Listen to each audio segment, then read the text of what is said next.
السلام عليكم. اللهم صل وسلم على النبي الكريم. السلام عليكم، كامل بخير وفي صحة جيدة على بركة الله. هنا نقدم لكم اليوم كاوكاو محمص ومملح في المنزل على طريقة المحلات والمتاجر.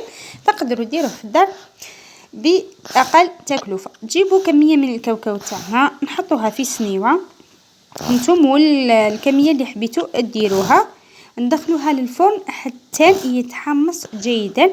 نقعد نحركوها من حين لآخر، فقط نحركوها هكذا فقط.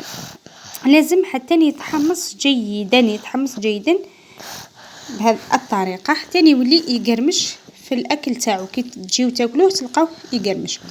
هنا عندي كمية قليلة من الماء. بعد ما يتحمص جيدا تجيبوا كمية قليلة من الماء فقط، حوالي ملعقتين أكل من الماء، ونديروا الملح حسب الرغبة على حسب الذوق. شوفوا أنا درت على راس الملعقة فقط، اللي يحب يدير الملح كمية كثيرة يعمر الملعقة جيدا. هنا نحركوا جيدا الملح تاعنا في الماء بهذه الطريقة. دوك نجيبوا الكاوكاو تاعنا بعد ما تحمص، نرشوا الماء والملح على الكاوكاو تاعنا، نرشوه جيدا.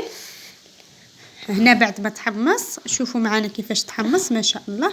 هنا نجيبوا الماء والملح تاعنا نحطوه في نفس السنيوة ونحركوه جيدا بالملعقة، ونعاودوا نرجعوه للفرن تاعنا حتى يشيح الماء تماما، حتى ينشف، معناتها ينشف الماء تماما، ونخليوه ينشف جيدا حوالي 5 دقائق إلى 10 دقائق فقط، مع التحريك المستمر باش ما يتحرقش معنا بطبيعة الحال. ونخرجوه من الفرن ونخليوه يضربوا الريح فقط وينشف. شوفوا معنا بعد ما رجعته، هاو بعد ما نشف جيدا وضربوا الريح جا هايل ما شاء الله. شوفوا كيفاش يتقشر جاي قرمش ما شاء الله. تقولي يعني تاع البيع ما شاء الله. ان شاء الله تجربوا هذه الوصفة، ان شاء الله تنجح معكم.